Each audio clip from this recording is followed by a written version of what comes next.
Within 5 years Keralam ഒരു old age ഹോമായി മാറും. കേരളത്തിൽ സത്യം പറഞ്ഞ ഒരു റൂറൽ ഏരിയ ഇല്ല. The entire Kerala is A city. ഇപ്പൊ വരുന്ന ലേബർ ലോസ് ലേബേഴ്സിനെ പ്രൊട്ടക്ട് ചെയ്യാനല്ല, കോർപ്പറേറ്റുകളെ പ്രൊട്ടക്ട് ചെയ്യാൻ വേണ്ടിയിട്ടാണ്. 8 മണിക്കൂർ ജോലി ഉണ്ടല്ലോ, അതൊക്കെ വലിയ ഫൈറ്റ് ചെയ്ത് നേടിയെടുത്താണ് ലോകത്തെ എല്ലായിടത്തും. അതിനെ 12 മണിക്കൂർ ആക്കാൻ പറ്റുമോ എന്നാണ് ഇപ്പൊ അന്വേഷിച്ചുകൊണ്ടിരിക്കുന്നത്. Health Kerala is in ventilator. Proper ആയിട്ടുള്ള ഹെൽത്ത് ഡേറ്റ ഇല്ല നമുക്ക്. 2, നമ്മുടെ ഇൻഫ്രാസ്ട്രക്ചർ വളരെ മോശമാണ്. നമുക്ക് ലാക്ക് ഓഫ് സ്റ്റാഫ്, ഡോക്ടേഴ്സിൻ്റെയും നേഴ്സിൻ്റെയും എക്സ്പേർട്സിൻ്റെ ഒക്കെ കുഴപ്പമുണ്ട്. പിന്നെ നമുക്ക് ലോകത്തുള്ള എല്ലാ ഈ സാംക്രമിക രോഗങ്ങളും കേരളത്തിലുണ്ട്. MRI സ്കാൻ, CT സ്കാനൊക്കെ വലിയ പൈസയാണ്. നമുക്ക് ചില സെൻറ്റേഴ്സ് ഉണ്ടാക്കണം. നമുക്ക് CSR വെച്ച് ഗവൺമെൻറ്റിന് സെൻറ്റേഴ്സ് ഉണ്ടാക്കാൻ പറ്റും. 10,000 രൂപയുടെ ഒരു സ്കാൻ 5,000 രൂപയ്ക്ക് നമുക്ക് ചെയ്തു കൊടുക്കാം.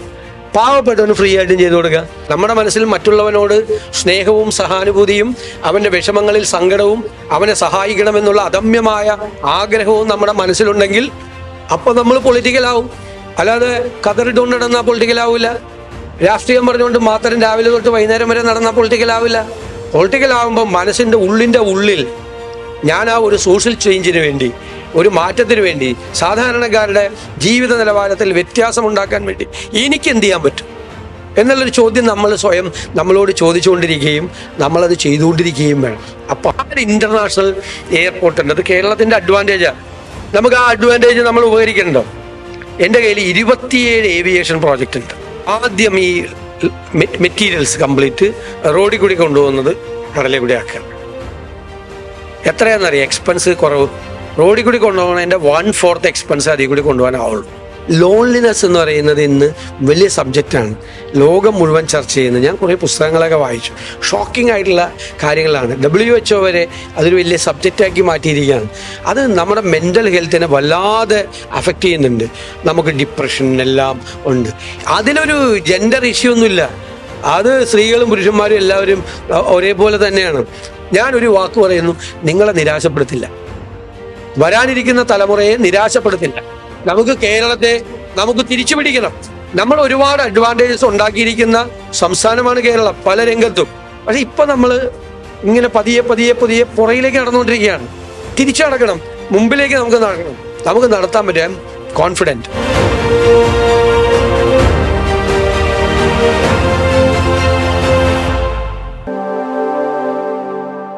ഒന്ന് ബ്രെയിൻ ഡ്രെയിനെ കുറിച്ചാണ് ഞാൻ തന്നെ പറഞ്ഞത്. ബ്രെയിൻ ഡ്രെയിൻ ഈ മൊമെന്റത്തിലാണ് പോകുന്നതെങ്കിൽ വിത്തിൻ 5 years കേരളം ഒരു ഓൾഡ് ഏജ് ഹോമായി മാറും. അതൊരു നെറേറ്റീവാണ്. അത് തടയാൻ നമുക്ക് എന്താ ചെയ്യണത്? എന്താണ് നമ്മുടെ ഏറ്റവും പ്രധാനപ്പെട്ട പ്രശ്നം? ഞാൻ പഠിക്കുമ്പോൾ 90% മാർക്കുണ്ടെങ്കിൽ മാത്രം ഡിഗ്രി കോഴ്സുകളിൽ അഡ്മിഷൻ കിട്ടിയിരുന്ന പല കോഴ്സുകളിലൊന്നും കുട്ടികളില്ല. ഏറ്റവും പ്രധാനപ്പെട്ട സ്ഥാപനങ്ങൾ പോലും ഡിഗ്രി കോഴ്സിലും PG കോഴ്സിലും കുട്ടികളില്ല. ഔട്ട്ഡേറ്റഡ് കോഴ്സുകളാണ് ഏറ്റവും ഒരു പ്രധാനപ്പെട്ട കാര്യം. ലോകം വലിയ നോളജ് എക്സ്പ്ലോഷൻ നടക്കുന്ന കാലം. പണ്ടും അറിവുകളും കാര്യങ്ങളും ഒക്കെ ഉണ്ടായിരുന്നെങ്കിലും ആ അറിവുകളൊക്കെ വരുന്നതിന്റെ സ്പീഡ് ഭയങ്കരമായിട്ട് കൂടുതലാണ്. പെട്ടെന്ന് മാറ്റങ്ങൾ ഉണ്ടാവുകയാണ്. ലോകത്ത് തൊഴിലിന്റെ സ്വഭാവം വേഗതയിൽ വർദ്ധിക്കുക. Nature of job. പണ്ട് കമ്പ്യൂട്ടർ വന്നപ്പോഴാണ് ഒരു വലിയ ചേഞ്ച് ഉണ്ടായത്. ഇപ്പൊ അങ്ങനെയല്ല. ഇപ്പോ എവറി ഇയർ എന്ന് വേണമെങ്കിൽ വിശേഷിപ്പിക്കുക, അല്ലെങ്കിൽ എവറി 5 years വലിയ റാഡിക്കൽ ചേഞ്ചാണ് തൊഴിലിന്റെ സ്വഭാവത്തിൽ ഉണ്ടാകുന്നത്. ഇന്നുള്ള തൊഴിൽ നാളെ ഉണ്ടാവുന്നില്ല, ക്ലോസ് ചെയ്യപ്പെടുകയാണ്. പക്ഷെ വേറെ സ്ഥലത്ത് ഓപ്പൺ ചെയ്യപ്പെടുന്നുണ്ട്. അപ്പം നമുക്കൊരു വലിയ പക്ക മെക്കാനിസം വേണം. എന്താണ്? ഗ്ലോബൽ ജോബ് മാർക്കറ്റ് നമ്മൾ ഒബ്സർവ് ചെയ്തുകൊണ്ടിരിക്കണം. അതിന് കറസ്പോണ്ടിങ് ആയിട്ടുള്ള കോഴ്സുകൾ നമ്മൾ ഇൻട്രൊഡ്യൂസ് ചെയ്തുകൊണ്ടിരിക്കണം. കരിക്കുലം ചേഞ്ച് ചെയ്തുകൊണ്ടിരിക്കണം. മാറ്റത്തിന് വിധേയമായിക്കൊണ്ടേയിരിക്കണം.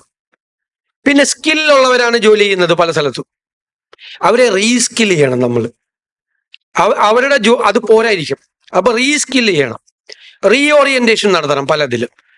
അപ്പം ലോകം മാറുന്നതനുസരിച്ച് ആ മാറ്റത്തിന്റെ സ്വഭാവം പഠിച്ച് അതിന് കറസ്പോണ്ടിങ് ആയിട്ടുള്ള കരിക്കുലം ചേഞ്ചസ് വരുത്തണം.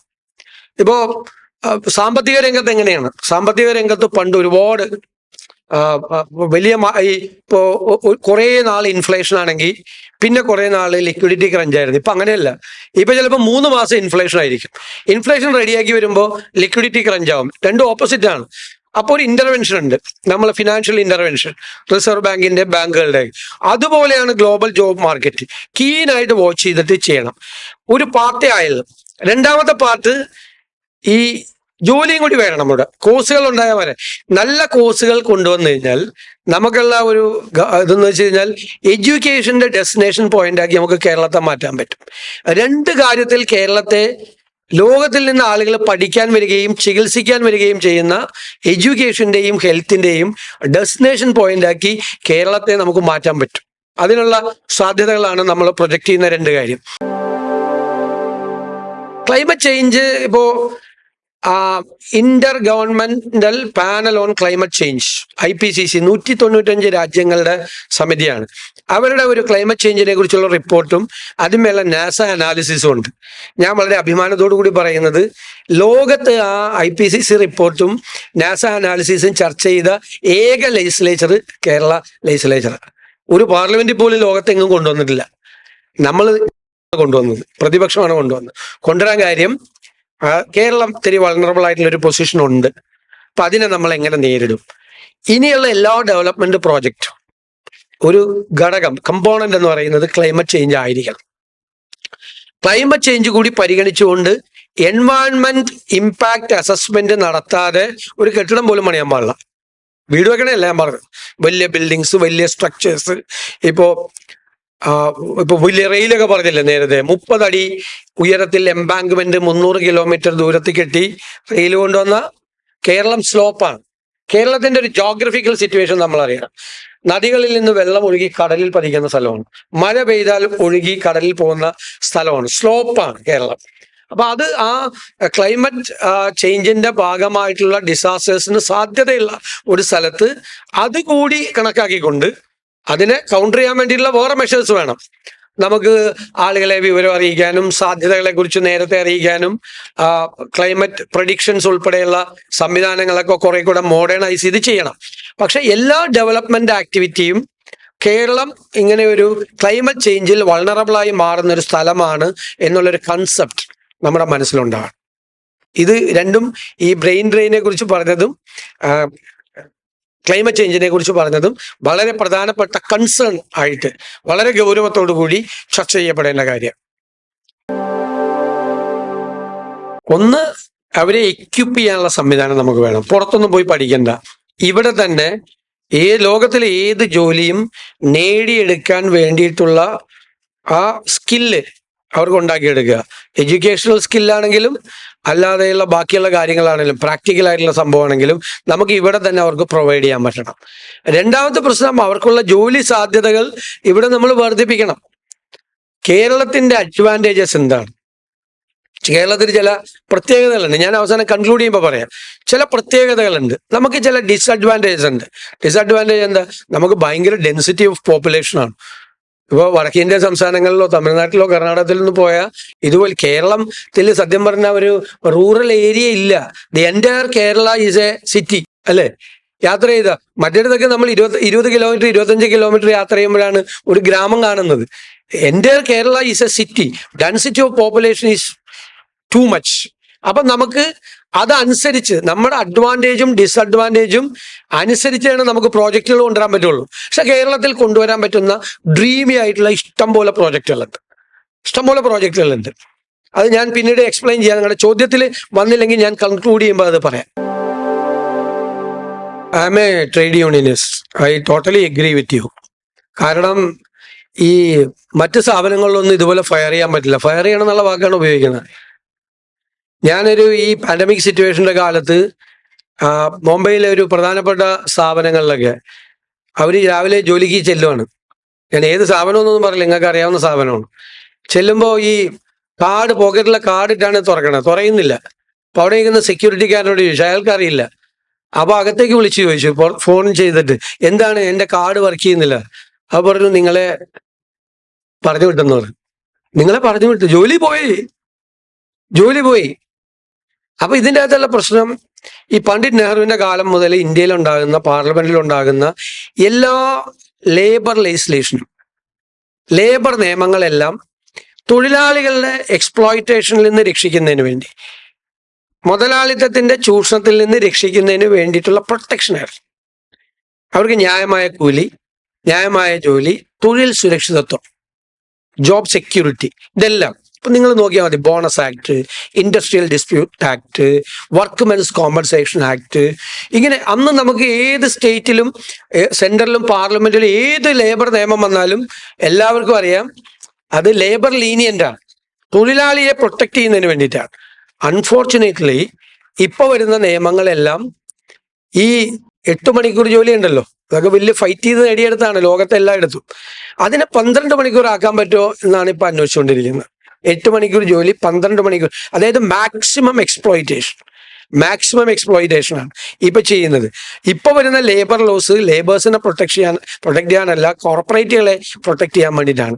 അത് കേന്ദ്ര തലത്തിലും സംസ്ഥാന തലത്തിലും ആ നിയമങ്ങൾ ഉണ്ടാകണം. ഞാൻ അതിനോട് പൂർണ്ണമായി യോജിക്കുകയാണ്. എപ്പോഴും ഒരു തൊഴിൽ സുരക്ഷിതത്വം ഉണ്ടാകണം.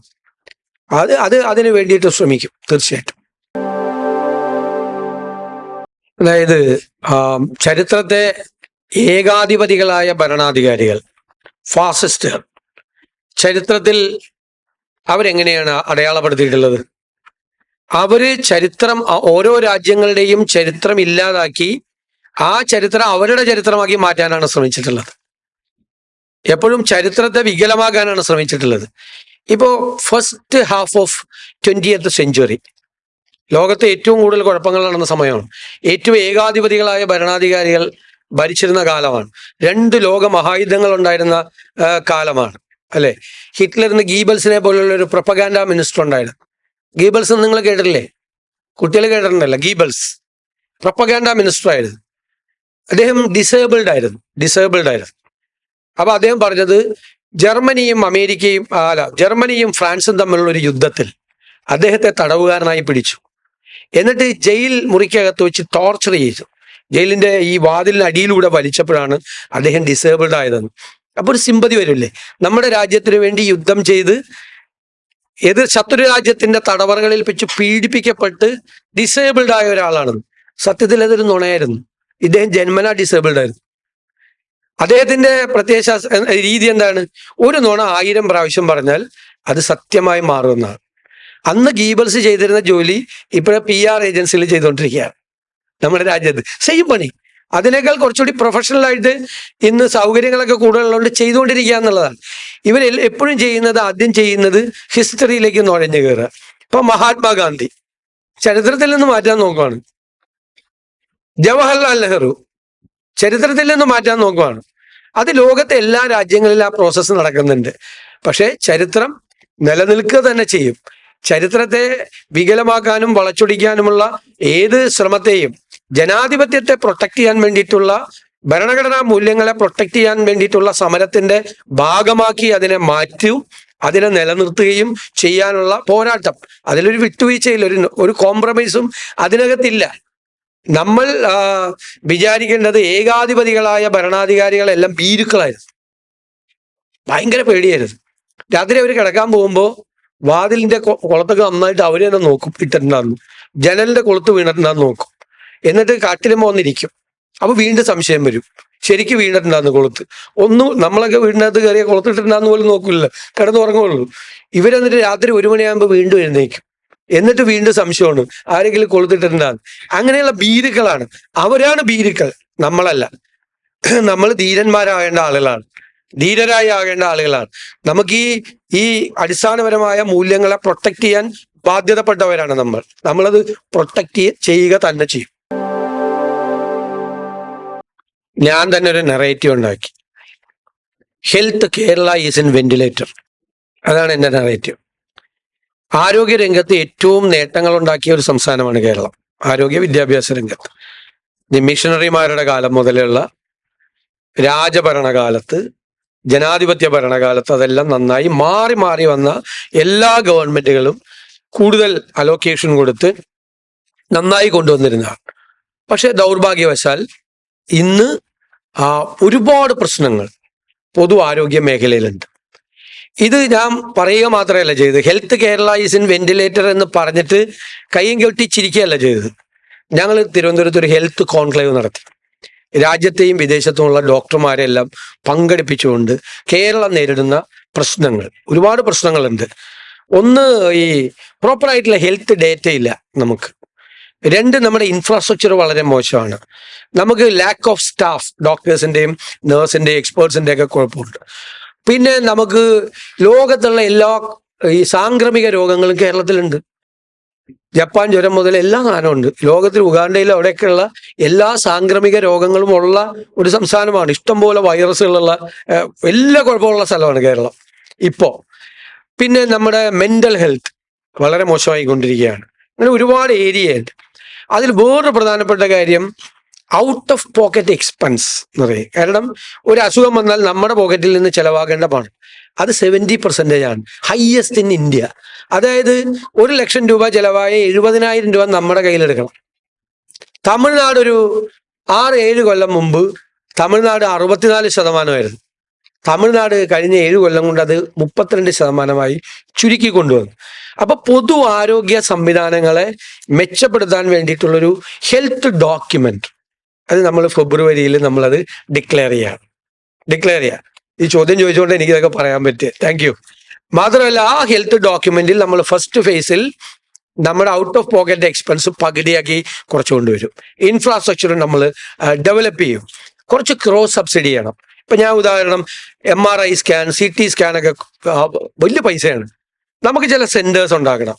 നമുക്ക് CSR വെച്ച് ഗവൺമെന്റിന് സെന്റേഴ്സ് ഉണ്ടാക്കാൻ പറ്റും. 10,000 രൂപയുടെ ഒരു സ്കാൻ 5,000 രൂപയ്ക്ക് നമുക്ക് ചെയ്തു കൊടുക്കാം. പാവപ്പെട്ടവന് ഫ്രീ ആയിട്ടും ചെയ്തു കൊടുക്കാം. ഈ 5,000 രൂപയുടെ ക്രോസ് സബ്സിഡി നമുക്ക് കൊടുത്ത് ചെയ്യാൻ പറ്റും. അപ്പോഴാണ് നമ്മൾ ഈ ഔട്ട് ഓഫ് പോക്കറ്റ് എക്സ്പെൻസ് സാധാരണക്കാർക്ക് നന്നായിട്ട് കുറയണം. കുറെ കൂടി ഇൻഷുറൻസ് കവേർഡ് ആവണം. ഇപ്പൊ പാശ്ചാത്യ രാജ്യങ്ങളിലൊക്കെ 99% ഇൻഷുറൻസ് കവേർഡ് ആണ്. നമ്മുടെ ഇൻഷുറൻസ് കവറേജ് എത്രയെന്നറിയാം? 15% ആണ്. അതിപ്പോ ഈ IT വർക്ക് ചെയ്യുന്ന ആളുകൾക്കൊക്കെ കുറെ IT കാരുള്ളതുകൊണ്ട് രക്ഷപ്പെട്ടിരിക്കണ, അവരുടെ പേരൻസും മറ്റു കാര്യങ്ങളൊക്കെ. അല്ലെങ്കിൽ വളരെ മോശം കവറേജ് ആണ് കേരളത്തിൽ. ഇന്ത്യയിൽ മൊത്തം അതെ, കേരളത്തിലും വളരെ മോശമായിട്ടുള്ള കവറേജാണ്. അപ്പം നമുക്കൊരു വലിയ ഹെൽത്ത് ഡോക്യുമെന്റ് ഞാൻ നേരത്തെ പറഞ്ഞതുപോലെ ഹെൽത്തിന്റെ ഡെസ്റ്റിനേഷൻ ആക്കാം. എനിക്കൊരു ഐഡിയ കിട്ടി. ഞാൻ സൽമാൻ റുഷ്ദിയുടെ നൈഫ് എന്ന് പറയുന്ന ഒരു പുസ്തകം വായിച്ചു. അതിൽ സൽമാൻ റുഷ്ദി 75 വയസ്സുകാരനെ ഒരു 26 വയസ്സുകാരൻ 10-20 കുത്തി. കണ്ണ്, കഴുത്ത്, നെഞ്ച്, ചെസ്റ്റ് എല്ലായിടത്തും കുത്തി. അബ്ഡോമൻ എല്ലായിടത്തും കുത്തി. ഇയാൾ മരിച്ചെന്ന് വിചാരിച്ച് വീണു. പിന്നെ അയാളൊരു ചോപ്പറിൽ എടുത്തുകൊണ്ട് പോയി അയാളെ ട്രീറ്റ് ചെയ്ത് അയാൾ സർവൈവ് ചെയ്തു. പക്ഷെ അയാൾക്ക് എണീറ്റ് കിടക്കാൻ വയ്യ. ഇവിടെയാണെങ്കിലോ അയാൾ ജീവിതകാലം മുഴുവൻ ബെഡ് റിഡനായി കിടക്കും. പക്ഷേ ഈ വെസ്റ്റിലെ റീഹാബ് സെന്റേഴ്സ് ഉണ്ട്. ആ റീഹാബ് സെന്റേഴ്സിൽ കൊണ്ട് ട്രീറ്റ് ചെയ്ത് ആളിപ്പോൾ എണീറ്റിടുന്നാണ് ഈ പുസ്തകം എഴുതിയത്. അപ്പോഴാണ് ഞാൻ റീഹാബ് സെന്ററുകളെ കുറിച്ച് അന്വേഷിക്കാൻ പോയത്. നമുക്ക് അസാമാന്യമായ സാധ്യതയുണ്ട്.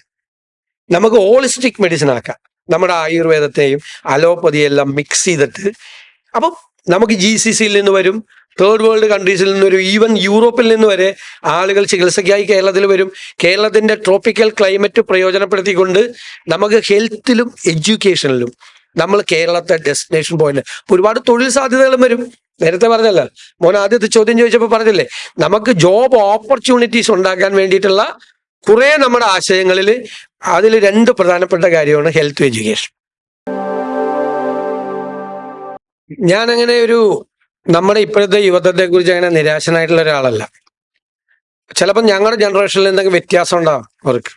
ഞാൻ ആ ജനറേഷൻ ഗ്യാപ്പ് ഫില്ല് ചെയ്യാൻ വേണ്ടി ഭയങ്കര ശ്രമിക്കുന്ന ആളാണ്. നിങ്ങൾ ഉപയോഗിക്കുന്ന വൊക്കാബുലറി ഒക്കെ പഠിച്ചുകൊണ്ടിരിക്കുക. ഞാനൊരു കോളേജ് ചെന്ന് യൂണിയൻ ഉദ്ഘാടനത്തിന്, പണ്ട് ഞങ്ങൾ ഇവിടെ എത്രയോ ഉദ്ഘാടനം നടത്തിയിട്ടുള്ളതാണ്. അപ്പൊ ആർക്കും ഒരു അനക്കമില്ല, ഇങ്ങനെ ഇരിക്കുകയാണ് എല്ലാവരും, അങ്ങോട്ടും ഇങ്ങോട്ടൊക്കെ വർത്താനൊക്കെ പറഞ്ഞു. എനിക്ക് ഭയങ്കര വിഷമമായി. അപ്പൊ ഞാൻ പെട്ടെന്ന് പറഞ്ഞു, എന്തൊരു വൈബാണിതെന്ന്. ഒരു വൈബും ഉണ്ടായില്ല ശരിക്കും, ഞാൻ വെറുതെ പറഞ്ഞ. അപ്പോഴേക്കും എല്ലാവരും നേരെ എഴുതി. കാരണം എന്താ, അവരുടെ ഒരു വൊക്കാബുലറിയാണ് വൈബ് എന്ന് പറയാൻ. അപ്പൊ എനിക്ക് മനസ്സിലായി. ഞാൻ പിന്നെ അതിൻ്റെ ഇടയിൽ 2-3 നിങ്ങളുടെ ന്യൂ ജെൻ സാധനം ഈ വൊക്കാബുലറിയൊക്കെ ഇടയ്ക്കിടയ്ക്ക് ഇങ്ങനെ വിട്ടു നോക്കി. അപ്പൊ എല്ലാം ഉഷാറായിട്ട് ഞാൻ എനിക്ക് പറയാനുള്ള മെസ്സേജ് പറഞ്ഞിട്ട് പോകുന്നു. അപ്പൊ അത് ഒരു കമ്മ്യൂണിക്കേഷന്റെ ഒരു പ്രശ്നമുണ്ട്. പിന്നെ ഒരു കാലത്തിന്റെ ഒരു പ്രശ്നമുണ്ട്. ഇപ്പൊ ഞാൻ എപ്പോഴും പറയും, 70കളുടെ തുടക്കത്തിൽ ഞങ്ങളൊക്കെ ഞാനൊക്കെ ചെറിയ ക്ലാസ്സിലാണ്. ഞാനൊക്കെ വലുതായ പിന്നെയാണ് കുറച്ചുകൂടി ഒരു 10 കൊല്ലവും കൂടി കഴിഞ്ഞ പിന്നെ മനസ്സിലായത്. വിയറ്റ്നാം വാർ ഉണ്ടായിരുന്നു. വിയറ്റ്നാം വാർ അതിൽ വിയറ്റ്നാമിൽ കൊണ്ടുപോയിട്ട് അമേരിക്ക നാപ്പാം ബോംബിടും. നാപ്പാം ബോംബ് എന്ന് പറഞ്ഞ തീയാണ്. ഈ തീ ഇങ്ങനെ വരുമ്പോൾ ഒരു കുഞ്ഞ് ഓടിപ്പോകുന്നൊരു പടമുണ്ട്. ഒരു പെൺകുട്ടി ഓടി, നിങ്ങളെല്ലാം കണ്ടാണ് ഇല്ലേ? പുലിസർ പ്രൈസൊക്കെ കിട്ടിയ സമ്മാനമാണ്. ഈ തീ ഇങ്ങനെ പുറകെ വരിക, പേടിച്ച് ഓടുന്നതാണ്, ബോംബിട്ടിട്ട്. കുഞ്ഞാണ് ആ കുട്ടി, ഇപ്പോൾ വലുതായി, ഇപ്പോൾ വലിയ മീഡിയയിലൊക്കെ വരുന്നതാണ്. ആ ചിത്രം ഉണ്ടാക്കിയ ഒരു ഇമ്പാക്റ്റ് ഉണ്ട് ലോകം മുഴുവൻ. അമേരിക്കയിൽ വരെ യുദ്ധത്തിനെതിരായി വലിയ പ്രകടനങ്ങൾ നടന്നു, വാറിനെതിരായിട്ട് വലിയ ഇഷ്യൂസ് ഉണ്ടായി, ലോകം മുഴുവൻ ഭയങ്കര പ്രതിഷേധം ഉണ്ടായി. അമേരിക്കയുടെ വിയറ്റ്നാമിലെ അവരുടെ ആ ഇൻവേഷനെ കുറിച്ചൊക്കെയുള്ള വലിയ പ്രതിഷേധം ലോകത്തെല്ലായിടത്തും, കേരളത്തിൽ ഉൾപ്പെടെ ആ സമയത്ത് വലിയ പ്രതിഷേധ പ്രകടനം. ഒരു ഇമ്പാക്റ്റാണ്. ഒരു വലിയ ഫോട്ടോഗ്രാഫറാണ് ആ പടം എടുത്തത്, അയാൾക്കാണ് പുലിസർ പ്രൈസ് കിട്ടിയത്. ഉണ്ടായി. ഇപ്പോഴുണ്ടല്ല, ഈ ഗാസയിൽ എന്തോരം കുഞ്ഞുങ്ങളെ കൊന്നു, വെടിവെച്ച് കൊല്ലണതിന്റെ ചിത്രങ്ങൾ വന്നു. ഒരു വികാരമില്ല ഒരിടത്തും. ഐ ഫീൽ നത്തിങ്, എനിക്കൊന്നും തോന്നുന്നില്ല എന്നുള്ളൊരു ഇതിലേക്ക് ചെറുപ്പക്കാർ മാത്രമല്ല, ചെറുപ്പക്കാരാണ് ആദ്യം ഫീൽ ചെയ്യേണ്ടത്. ഒരു വല്ലാത്തൊരു കാലത്താണ് നമ്മൾ ജീവിക്കുന്നത്. എന്നെ വലിയ പ്രയാസം. ഞാൻ ഇത് രണ്ടും തമ്മിൽ കമ്പയർ ചെയ്തപ്പോൾ എനിക്കൊന്നുമില്ല, അത് വേറെ എവിടെ രാജ്യത്ത് ആരെയോ സംഭവിക്കുന്നതാണെന്നുള്ളതാണ്, അല്ലേ? പണ്ടൊരു യുദ്ധം നടന്ന, ഒരു സ്ഥലത്ത് നടന്ന, ഞങ്ങളൊക്കെ ജനറേഷൻ വരുമ്പോൾ ഒരു ഇതുണ്ടായിരുന്നു, ടെൻഷൻ. ഇതിപ്പോൾ എല്ലാ ജനറേഷൻ്റെ സ്ഥിതി ഇത് തന്നെയാണ്. പിന്നെ ഒരു പോളിറ്റിക്സിൽ നിന്ന് അവരൊരു ഡിസ്റ്റൻഡ് ചെയ്യുന്നു. അത് ഞങ്ങളെല്ലാം ഉത്തരവാദികളാണ്. കാരണം നിങ്ങൾക്ക് താല്പര്യമുള്ള കാര്യങ്ങൾ ഞങ്ങൾ സംസാരിക്കുന്നില്ല. ഞങ്ങൾ രാഷ്ട്രീയാധിപ്രസരം മൂത്ത് ഡെയിലി ഞങ്ങൾ നടത്തുന്ന ഡിബേറ്റിൽ നിങ്ങൾക്കൊരു താല്പര്യമില്ല. അത് നിങ്ങളുടെ കുഴപ്പമല്ല, ഞങ്ങളുടെ കുഴപ്പമാണ്. ഞാനത് എഗ്രി ചെയ്യുന്നു. എനിക്കതിനകത്ത് വലിയ വിഷമവും കുറ്റബോധവും ഉള്ള ഒരാളാണ്. സബ്ജക്റ്റ് മാറ്റിക്കൊണ്ടുപോയി ചെയ്യണത്. ഡെമോക്രസിയുടെ മഹത്വം എന്താ? അത് ഡിസ്കോഴ്സാണ്, അത് ഡിബേറ്റാണ്. ഇങ്ങനെ നമ്മൾ വാദപ്രതിവാദങ്ങൾ നടത്തി എപ്പോഴും വാദിച്ചുകൊണ്ടിരിക്കണം എന്നല്ല, അത് ഒരു ഔട്ട്കം ഉണ്ടാവണം ആ ഡിബേറ്റിൽ, ഡിസ്കോഴ്സിൽ. ആ ഔട്ട്കം എന്ന് പറയുന്നത് ഒരു ക്വാളിറ്റേറ്റീവ് ചേഞ്ചിന് വേണ്ടിയിട്ട്, സാധാരണക്കാരായ ആളുകൾക്ക് ഗുണം കിട്ടുന്ന രീതിയിൽ, അവരുടെ ജീവിതത്തിൽ മാറ്റം ഉണ്ടാകുന്ന തരത്തിലേക്ക് അതിനെ കൊണ്ടുപോകാൻ പറ്റും. ആ ഡിസ്കോഴ്സിലേക്ക് നമ്മൾ കൊണ്ടുപോകണം. അതുകൊണ്ടാണ് ചെറുപ്പക്കാർ അതിൽ നിന്ന് തീർച്ചയായിട്ടും അകന്നു പോകുന്നത്. എനിക്ക് തരാനുള്ള മെസ്സേജ്, നിങ്ങൾ പൊളിറ്റിക്കൽ ആകണം എന്നാണ്. That doesn't mean that you have to enrol into a political party. നിങ്ങൾക്കൊരു രാഷ്ട്രീയ പാർട്ടിയിൽ, ഞാനത് പറയണത് ശരിയല്ല, ഞാൻ എൻ്റെ പാർട്ടിയിൽ അംഗമാകാൻ പറയേണ്ട ആളാണ്. പക്ഷെ നിങ്ങൾക്കൊരു രാഷ്ട്രീയ പാർട്ടിയിൽ അംഗമാകാതെയും നിങ്ങൾക്ക് പൊളിറ്റിക്കൽ ആവാം. രാഷ്ട്രീയ പാർട്ടിയിൽ അംഗമായ എല്ലാവരും പൊളിറ്റിക്കലാണെന്ന് ഞാൻ സമ്മതിക്കില്ല. അല്ലാതെ ആവാം. അങ്ങനെ പൊളിറ്റിക്കലാണ്. ഇന്ത്യയുടെ ഒരു പശ്ചാത്തലത്തിൽ നമ്മൾ ഡെമോക്രാറ്റിക് ആവുക, നമ്മുടെ ഒരു ജനാധിപത്യ ബോധ്യം നമ്മുടെ മനസ്സിലുണ്ടാവുക. 1. 2, നമ്മൾ ഏത് പ്രൊഫഷനിൽ വർക്ക് ചെയ്ത് കഴിഞ്ഞാലും ഏറ്റവും വീക്കായിട്ടുള്ള ആളുകളെ കാണുമ്പോൾ, സൈഡ് ലൈൻ ആയിട്ടുള്ള ആളുകളെ കാണുമ്പോൾ, ദുർബലരായ മനുഷ്യരെ കാണുമ്പോൾ നമുക്കൊരു ഫീൽ ഉണ്ടാവണം. അവന് നമുക്ക് എങ്ങനെ സഹായിക്കാൻ പറ്റും, എന്ത് ചെയ്തു കൊടുക്കാൻ പറ്റും, എങ്ങനെ അവനെ ചേർത്ത് നിർത്താൻ പറ്റും എന്നുള്ള ഫീലിംഗ് ഉണ്ടാവണം. 3, നേരത്തെ പറഞ്ഞ ചോദ്യം വീണ്ടും, നമ്മൾ എൻവയൺമെന്റ് ഫ്രണ്ട്ലി ആകണം. ഈ ക്ലൈമറ്റ് ചേഞ്ചിന്റെ കാലത്ത് നമ്മൾ എൻവയൺമെന്റ് ഫ്രണ്ട്ലി ആകണം. പിന്നെ നമ്മളെ ജെൻഡർ ജസ്റ്റിസിനൊക്കെ വേണ്ടിയിട്ട് നമ്മൾ വാദിക്കണം. നമ്മൾ പൊളിറ്റിക്കലി ഇൻകറക്റ്റ് ആയിട്ടുള്ള വാക്കുകളൊന്നും ഉപയോഗിക്കാതിരിക്കാൻ ശ്രദ്ധിക്കണം. ചിലപ്പോൾ നമ്മൾ പറയും ആണുങ്ങളോട് കളിക്കരുത് എന്ന് പറഞ്ഞാൽ അതൊരു പൊളിറ്റിക്കലി ഇൻകറക്റ്റ് ആയിട്ടുള്ള വാക്കാണ്, അറിയാതെ വന്നുപെട്ടാണ്. ആ വൊക്കാബുലറി എല്ലാം മാറ്റണം. ഞാനൊരു 8 വർഷം മുമ്പ് ഫോണിൽ കൂടി ഒരാളോട് സംസാരിക്കുമ്പോൾ, ഞാനിങ്ങനെ ഈ വൈൽഡ് ലൈഫ് അറ്റാക്കിൻ്റെയൊക്കെ സമയമാണ്, ഇപ്പം മാൻ ആനിമൽ കോൺഫ്ലിക്റ്റ് എന്നിങ്ങനെ പറയും. ഞാൻ ഫോൺ വെച്ച് കഴിഞ്ഞപ്പോഴേക്കും എൻ്റെ മകൾ എന്നോട് തെറ്റി. അതെന്താ മാൻ ആനിമൽ കോൺഫ്ലിക്റ്റ് എന്നോ? അങ്ങനെ പറയാൻ പാടില്ലെന്നോ, വാക്ക് മാറി ഹ്യൂമൻ ആനിമൽ കോൺഫ്ലിക്റ്റ് എന്ന് പറയണമെന്നോ. ഞാൻ പിന്നെ വളരെ ശ്രദ്ധിച്ച് ഹ്യൂമൻ ആനിമൽ കോൺഫ്ലിക്റ്റ് എന്നേ പറയുള്ളൂ. മാൻ കൈൻഡ് എന്ന് പറയാമോ? അങ്ങനെയാണ് ഉപയോഗിച്ചിരുന്നത്. ഞങ്ങളുടെ ജനറേഷനൊക്കെ ഉപയോഗിച്ചിരുന്ന മാൻ കൈൻഡ് ആണ്, ഹ്യൂമൻ കൈൻഡ് എന്നേ ഉപയോഗിക്കാൻ പാടുള്ളൂ. അപ്പൊ ആ വാക്ക് നമ്മൾ മാറ്റിയത് കൊണ്ടാകണമെന്നില്ല. നമ്മുടെ ചിന്തയിലും നമ്മുടെ സമീപനത്തിലും നമ്മുടെ സ്വഭാവത്തിലും നമ്മുടെ വർത്തമാനത്തിലും ഒക്കെ അത് വരണം. അപ്പൊ പൊളിറ്റിക്കൽ ആവണം. പൊളിറ്റിക്കൽ. നിങ്ങളൊരു വലിയ ഡോക്ടർ, ഭയങ്കര സ്പെഷ്യലിസ്റ്റ്, പക്ഷെ മനുഷ്യ പറ്റില്ല, തീർന്നില്ലേ? അപ്പൊ അതാണ് ഹൃദയത്തിൽ അത് നമ്മൾക്ക് സൂക്ഷിക്കണം. എമ്പതി ആണ് ഏറ്റവും പ്രധാനപ്പെട്ട ഘടകം. അതെല്ലാം ആവുമ്പോൾ നമ്മൾ പൊളിറ്റിക്കലാവും. നമ്മുടെ മനസ്സിൽ മറ്റുള്ളവനോട് സ്നേഹവും സഹാനുഭൂതിയും അവന്റെ വിഷമങ്ങളിൽ സങ്കടവും അവനെ സഹായിക്കണമെന്നുള്ള അദമ്യമായ ആഗ്രഹവും നമ്മുടെ മനസ്സിലുണ്ടെങ്കിൽ അപ്പൊ നമ്മൾ പൊളിറ്റിക്കലാവും. അല്ലാതെ കതറിട്ടുകൊണ്ട് നടന്നാൽ പൊളിറ്റിക്കലാവില്ല. രാഷ്ട്രീയം പറഞ്ഞുകൊണ്ട് മാത്രം രാവിലെ തൊട്ട് വൈകുന്നേരം വരെ നടന്നാൽ പൊളിറ്റിക്കലാവില്ല. പൊളിറ്റിക്കൽ ആകുമ്പോൾ മനസ്സിൻ്റെ ഉള്ളിൽ ഞാൻ ആ ഒരു സോഷ്യൽ ചേഞ്ചിന് വേണ്ടി, ഒരു മാറ്റത്തിന് വേണ്ടി, സാധാരണക്കാരുടെ ജീവിത നിലവാരത്തിൽ വ്യത്യാസം ഉണ്ടാക്കാൻ വേണ്ടി എനിക്ക് എന്ത് ചെയ്യാൻ പറ്റും എന്നുള്ളൊരു ചോദ്യം നമ്മൾ സ്വയം നമ്മളോട് ചോദിച്ചുകൊണ്ടിരിക്കുകയും നമ്മളത് ചെയ്തുകൊണ്ടിരിക്കുകയും.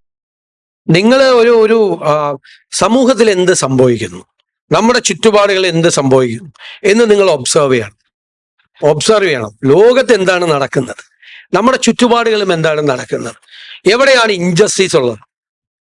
എല്ലായിടത്തും പോയി നമുക്ക് ഫൈറ്റ് ചെയ്യാനൊന്നും പറ്റില്ല, നമുക്ക് നമ്മുടേതായ കാര്യങ്ങൾ ഇതൊക്കെ ഉണ്ട്. പക്ഷെ നമ്മുടെ മനസ്സിൽ ഇങ്ങനെ നടക്കുന്ന കാര്യങ്ങളെ കുറിച്ചുള്ള ഒരു അറിവുണ്ടാണ്.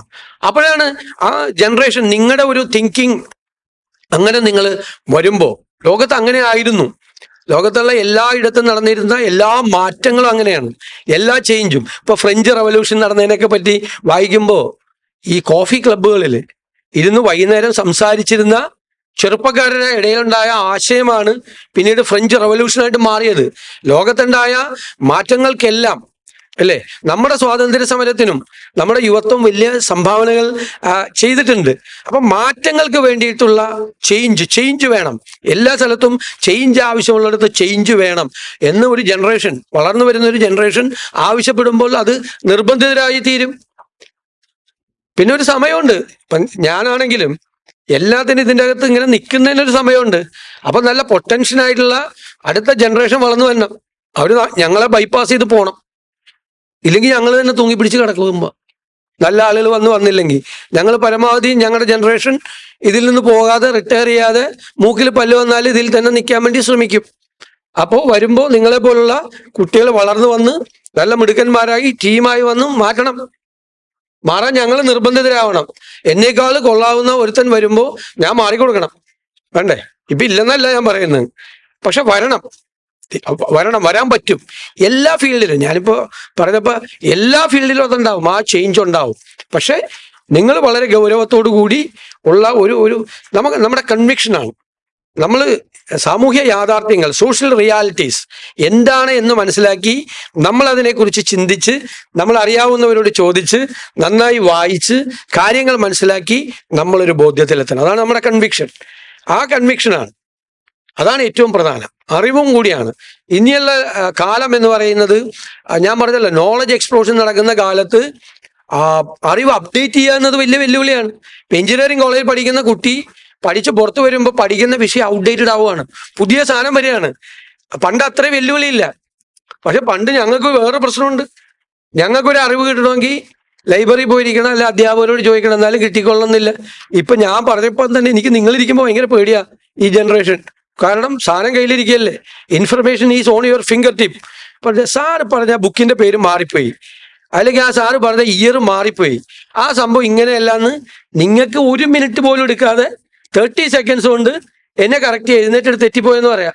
സൂക്ഷിക്കണം ഇപ്പൊ പറയാൻ. ആ ഒരു അഡ്വാൻറ്റേജ് നിങ്ങൾക്ക് ഉണ്ട്. പക്ഷെ അത് നിങ്ങൾ കുറെ കൂടി ഒരു സോഷ്യൽ റിയാലിറ്റീസുമായിട്ട് ലിങ്ക് ചെയ്തിട്ട് മാറ്റാൻ വേണ്ടി ശ്രമിക്കണം.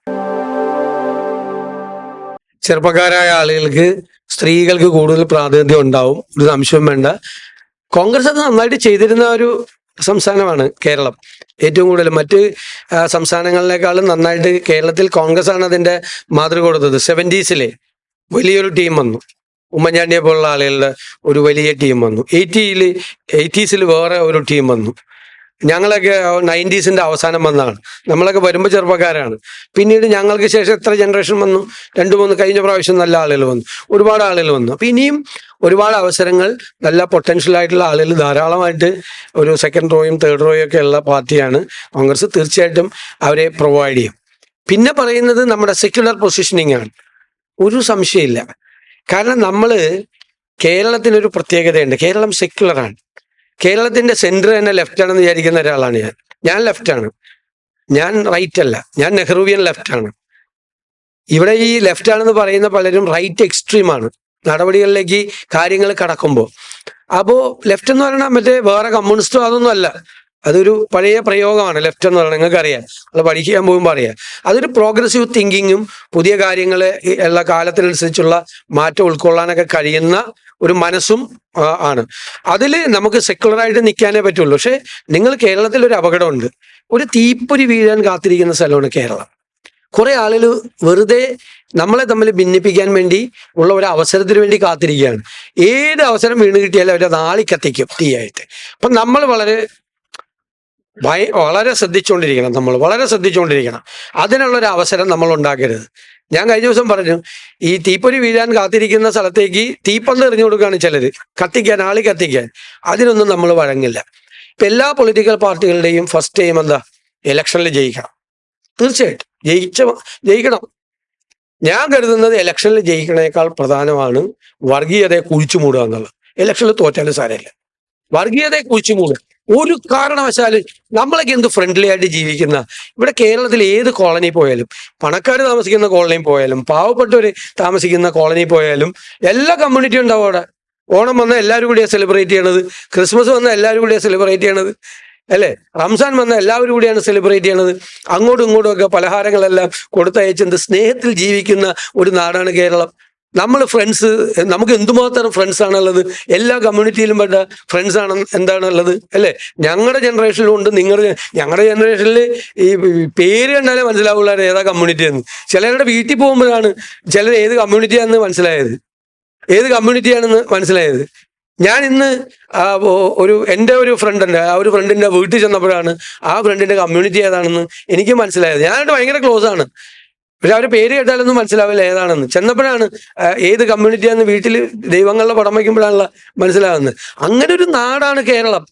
നമ്മൾ ഇതുപോലത്തെ ചില ആളുകൾ വന്ന് ഇല്ലാത്ത കാര്യങ്ങൾ ഉണ്ടാക്കി നമ്മളെ തമ്മിൽ ഭിന്നിപ്പിക്കാൻ വേണ്ടിയിട്ട് ശ്രമിക്കുകയാണ്. ഹെയ്റ്റ് ക്യാമ്പയിൻ നടത്തുകയാണ്.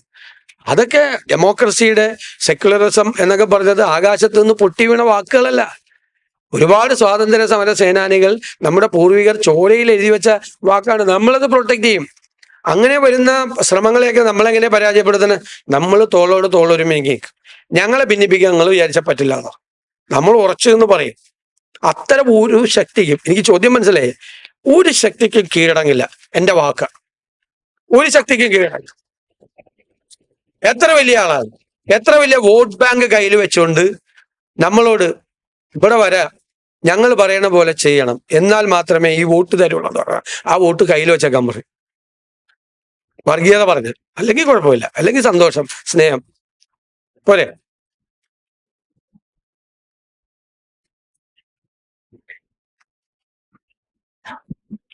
Hello, good afternoon sir. ഞാൻ SH കോളേജിലെ ജേർണലിസം ഫസ്റ്റ് ഇയർ വിദ്യാർത്ഥിയാണ്. എനിക്ക് പറയാനുള്ള, ഇന്നത്തെ കാലത്ത് 2023 കേരള മൈഗ്രേഷൻ സർവേ കഴിഞ്ഞപ്പോഴേക്കും 2018 തൊട്ട് 2023 വരെയുള്ള 5 വർഷ കാലയളവിൽ 2.5 ലക്ഷം വിദ്യാർത്ഥികൾ എന്ന് പറഞ്ഞാൽ 17 തൊട്ട് 25 വയസ്സ് വരെ പ്രായമുള്ള ആൾക്കാരുടെ 2.5 ലക്ഷം വിദ്യാർത്ഥികളാണ് മൈഗ്രേറ്റ് ചെയ്തിരിക്കുന്നത്. അതിന്റെ പ്രധാന കാര്യം എന്ന് ഞാൻ പറയുകയാണെങ്കിൽ, ഇവിടുന്ന് ഒരു ഡിഗ്രിയും PGയും, കേരളത്തിൽ നിന്നോ ഇന്ത്യയിൽ നിന്നോ ഒരു ഡിഗ്രിയും PG എടുത്തൊരു വിദ്യാർത്ഥി ഇവിടെ ജോലിക്ക് നോക്കുവാണെങ്കിൽ ഒരു ആവറേജ് സാലറി എന്ന് പറഞ്ഞാൽ 15 തൊട്ട് 15 to 20K ഇടയിലാണ് ആവറേജ് സാലറി. പക്ഷെ അതേ എഡ്യൂക്കേഷൻ ക്വാളിഫിക്കേഷൻ ഉള്ള ഒരാള് വേറൊരു കൺട്രിയിലേക്ക് പോവുകയാണെങ്കിൽ ഇതിന്റെ 4 ഇരട്ടിയോ 3 ഇരട്ടിയോ സാലറി നമുക്ക് ലഭിക്കും. അപ്പോ ഇതാണ് പ്രൈമറി ആയിട്ടുള്ള ഒരു റീസൺ ആൾക്കാർ മൈഗ്രേറ്റ് ചെയ്യണ എന്നാണ് എൻ്റെ ഒരു ഇത്. അപ്പൊ എന്ത് ചേഞ്ചസ് ആണ് ഇപ്പൊ സാറിന്റെ പാർട്ടി ഭരണത്തിലേക്ക് വരുവാണെങ്കിൽ എന്ത് ചേഞ്ചസ് ആണ് അതിന് നൽകാൻ സാധിക്കുക? എനിക്ക് 2 ചോദ്യമുണ്ട്. അപ്പോ ഇതാണ് ഫസ്റ്റ് ചോദ്യം. എന്ത് ചേഞ്ചസ് ആണ് പബ്ലിക് സെക്ടർ, ഇപ്പൊ പബ്ലിക് സെക്ടറിലാണ് നമ്മൾ ഈ വക ഒരു സാലറി റേറ്റ് കണ്ടുവരുന്നത്. അപ്പൊ പബ്ലിക് സെക്ടറിലേക്ക് നിങ്ങളുടെ ഗവൺമെന്റിന് ഇടപെട്ട് ഇതിനൊരു ചേഞ്ച് കൊണ്ടുവരാൻ സാധിക്കുമോ? അതൊരു ചോദ്യം. രണ്ടാമത്തെ ചോദ്യം, ഞാൻ ഇവിടെ ജേർണലിസത്തിന് കയറുന്നതിന് തൊട്ടുമുമ്പ് നീറ്റ് എഴുതിയ ഒരാളാണ്. നമ്മൾ ഈയിടെ ന്യൂസിൽ കണ്ടു, നീറ്റ് റിസർവേഷൻ, ഡിസബിലിറ്റി ആയിട്ടുള്ള ആൾക്കാർക്ക് റിസർവേഷൻ കിട്ടാൻ വേണ്ടി സ്വന്തം ലെഗ് ആംബ്യൂട്ടേറ്റ് ചെയ്ത് കേസ് വന്ന ഒരു സ്റ്റുഡന്റിന്റെ കാര്യം നമ്മൾ കേട്ടു. അപ്പോ 75 വർഷം മുമ്പ് ജാനുവരി 26, 1950 നമ്മുടെ ഇന്ത്യൻ കോൺസ്റ്റിറ്റ്യൂഷൻ എഫക്റ്റിലോട്ട് വരുന്നത്. അതിനകത്ത് 75 വർഷം മുമ്പുള്ള സോഷ്യൽ സ്റ്റാറ്റസ് അല്ല ഇപ്പോഴത്തെ ഇന്ത്യയുടെ സോഷ്യൽ സ്റ്റാറ്റസ്. അപ്പൊ ഞാൻ നീറ്റ് എഴുതി, എനിക്ക് അത്യാവശ്യം ഒരു സ്കോർ ഉണ്ടായിരുന്നു. പക്ഷെ ജനറൽ കാറ്റഗറിയിൽ പെട്ടത് കൊണ്ട് എന്റെ റാങ്ക് കുറഞ്ഞു വന്നു. എന്നിട്ട് മെഡിസിനോടുള്ള താല്പര്യക്കുറവ് കൊണ്ടും ഞാൻ ഇവിടെ ജേർണലിസത്തിന് ജോയിൻ ചെയ്ത ഒരാളാണ്. അപ്പോ ഈ ഒരു കോൺസ്റ്റിറ്റ്യൂഷൻ റിഫോർമേഷൻ ആവശ്യകരമാണോ? ഇപ്പോഴത്തെ ഒരു സോഷ്യൽ സ്റ്റാറ്റസ് വെച്ചിട്ട് അത് ആവശ്യകരമാണോ?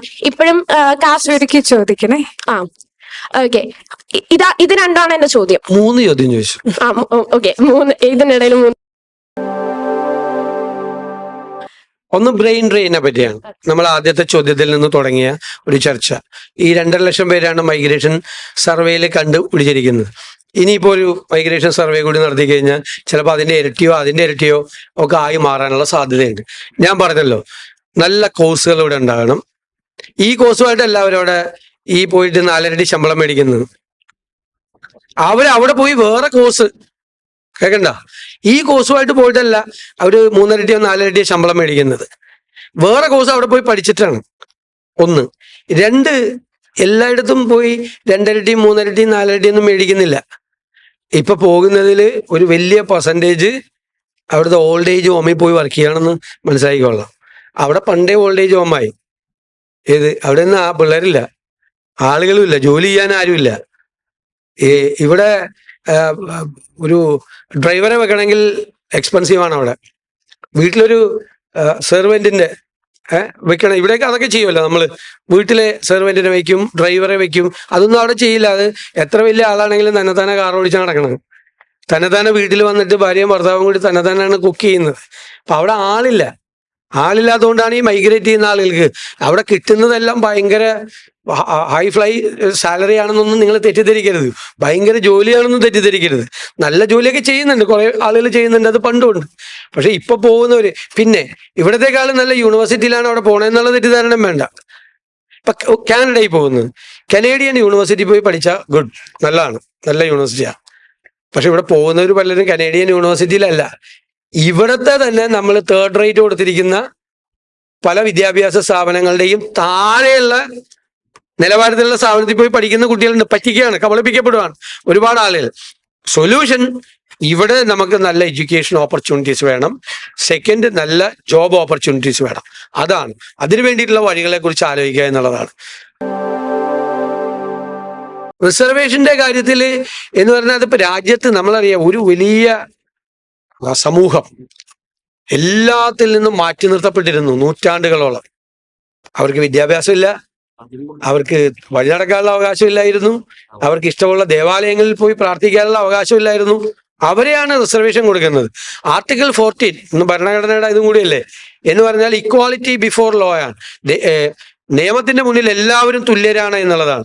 നിയമത്തിന്റെ മുമ്പിൽ എല്ലാവരും തുല്യരാണെങ്കിൽ നൂറ്റാണ്ടുകളോളം ജീവിതത്തിന്റെ പിന്നാമ്പുറങ്ങളിൽ വിധിക്കപ്പെട്ട മനുഷ്യരെ കൈപിടിച്ചുയർത്തി ആ മെയിൻ സ്ട്രീമിലേക്ക് നമ്മൾ കൊണ്ടുവരണം. ആ മെയിൻ സ്ട്രീമിലേക്ക് അവരെ കൈപിടിച്ചുയർത്തി കൊണ്ടുവരാൻ വേണ്ടിയിട്ടുള്ള ഒന്നാണ് റിസർവേഷൻ എന്ന് പറയുന്നത്. രാജ്യത്തിന്റെ വിവിധ ഭാഗങ്ങളിൽ ഇപ്പോഴും അത് വന്നിട്ടില്ല. ഇപ്പോഴും വലിയ പിന്നോക്കാവസ്ഥയും സങ്കടങ്ങളും വിഷമങ്ങളും ദുഃഖങ്ങളും ദുരിതങ്ങളുമാണ്. പക്ഷെ കാസ്റ്റ് സർവേ എല്ലാം നടത്തി അതിനെ ഒന്ന് റീസ്ട്രക്ചർ ചെയ്യണം. അതിന്റെ സമയമായി. ആ ക്വസ്റ്റ്യനിലൊരു കോണ്ടന്റ് ഉണ്ട്, അതിനൊരു റീസ്ട്രക്ചറിങ്ങിന്റെ ടൈമായി. അത് ഈ അർഹതപ്പെട്ടവർക്ക് കിട്ടാതിരിക്കുകയും അർഹതയില്ലാത്തവർ അത് കവർന്നെടുക്കുകയും ചെയ്യുന്ന ഒരു സാഹചര്യം ഉണ്ടാവാൻ പാടില്ല. ഇങ്ങനെ ഒരു ആനുകൂല്യം അത് ഒന്നും കൂടി പരിശോധിക്കപ്പെടേണ്ടതാണ്, ഒന്നും കൂടി റീസ്ട്രക്ചർ ചെയ്യണം. തീർച്ചയായിട്ടും നമ്മുടെ വിദ്യാഭ്യാസ സ്ഥാപനങ്ങളിൽ അതിന് കേപ്പബിൾ ആയിട്ടുള്ള കോമ്പീറ്റൻസ് ഉള്ള അധ്യാപകരും സംവിധാനങ്ങളും ഉണ്ട്.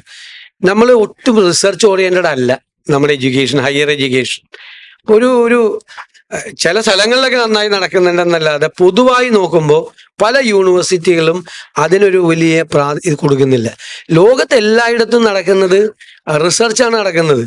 മില്യൺസ് ഓഫ് ഡോളേഴ്സ് സ്പെൻഡ് ചെയ്തുകൊണ്ടുള്ള റിസർച്ചാണ് ലോകത്ത് നടക്കുന്നത്. ആ റിസർച്ചാണ് നോളജ് എക്സ്പ്ലോഷൻ ഉണ്ടാക്കുന്നത്.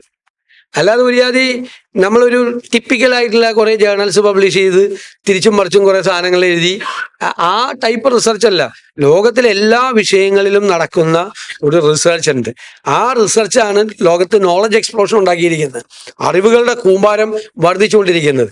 ആ റിസർച്ച് ഓറിയന്റഡ് ആയിട്ട് ഒരു ഹയർ എഡ്യൂക്കേഷനെ മാറ്റാൻ വേണ്ടിയിട്ടുള്ള ഫോക്കസ് തീർച്ചയായും കൊടുക്കും. നമ്മുടെ ഒരു ഡ്രീം പ്രോജക്റ്റിൽ ഒന്ന് തന്നെയാണ് അത്. ഞാൻ നേരത്തെ പറഞ്ഞതുപോലെ ഗ്ലോബൽ ജോബ് മാർക്കറ്റ് ഒബ്സർവ് ചെയ്തിട്ടുള്ള കരിക്കുലം ചേഞ്ച് പ്ലസ് ഒരു വശത്ത് വലിയ റിസർച്ച്, നടക്കാൻ വേണ്ടിയിട്ട് അതിന് താല്പര്യമുള്ള റിസർച്ച് ഓറിയന്റഡ് ആയിട്ടുള്ള ആളുകളെ ആ ഏരിയയിലേക്ക് കൊണ്ടുവരാൻ പറ്റും. നമുക്ക് അതിനുള്ള നമ്മളൊന്ന് നമ്മുടെ സിസ്റ്റമൈസ് ചെയ്താൽ നമുക്കത് നന്നായി ചെയ്യാൻ പറ്റും, സംശയമില്ല. ഈ മെന്റൽ ഹെൽത്ത് വളരെ പ്രധാനപ്പെട്ട ഒരു സബ്ജക്റ്റാണ് ഇപ്പോൾ. ഒന്ന് നമ്മൾ മനസ്സിലാക്കണം, പണ്ട് ജോയിന്റ് ഫാമിലിയിലാണ് ജീവിച്ചിരുന്നത്. ആ ജോയിന്റ് ഫാമിലിയിൽ പരസ്പരം ആശ്വസിപ്പിക്കാനും കൺസോൾ ചെയ്യാനും നിർത്താനും ഒക്കെയുള്ള സംവിധാനങ്ങൾ ഉണ്ടായിരുന്നു. നമ്മൾ ന്യൂക്ലിയർ ഫാമിലിയിലേക്ക് മാറി. അപ്പോൾ ഒരുപാട് വിഷയങ്ങളുണ്ട്. സാമ്പത്തിക പ്രശ്നങ്ങൾ, ആരോഗ്യ പ്രശ്നങ്ങൾ, ഒറ്റപ്പെടലിന്റെ പ്രശ്നങ്ങളുണ്ട്. ലോൺലിനെസ് എന്ന് പറയുന്നത് ഇന്ന് വലിയ സബ്ജക്റ്റാണ്, ലോകം മുഴുവൻ ചർച്ച ചെയ്യുന്നത്. ഞാൻ കുറേ പുസ്തകങ്ങളൊക്കെ വായിച്ചു. ഷോക്കിംഗ് ആയിട്ടുള്ള കാര്യങ്ങളാണ്. WHO വരെ അതൊരു വലിയ സബ്ജക്റ്റാക്കി മാറ്റിയിരിക്കുകയാണ്. അത് നമ്മുടെ മെന്റൽ ഹെൽത്തിനെ വല്ലാതെ അഫക്റ്റ് ചെയ്യുന്നുണ്ട്. നമുക്ക് ഡിപ്രഷൻ എല്ലാം ഉണ്ട്.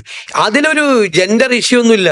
അത് സ്ത്രീകളും പുരുഷന്മാരും എല്ലാവരും ഒരേപോലെ തന്നെയാണ്.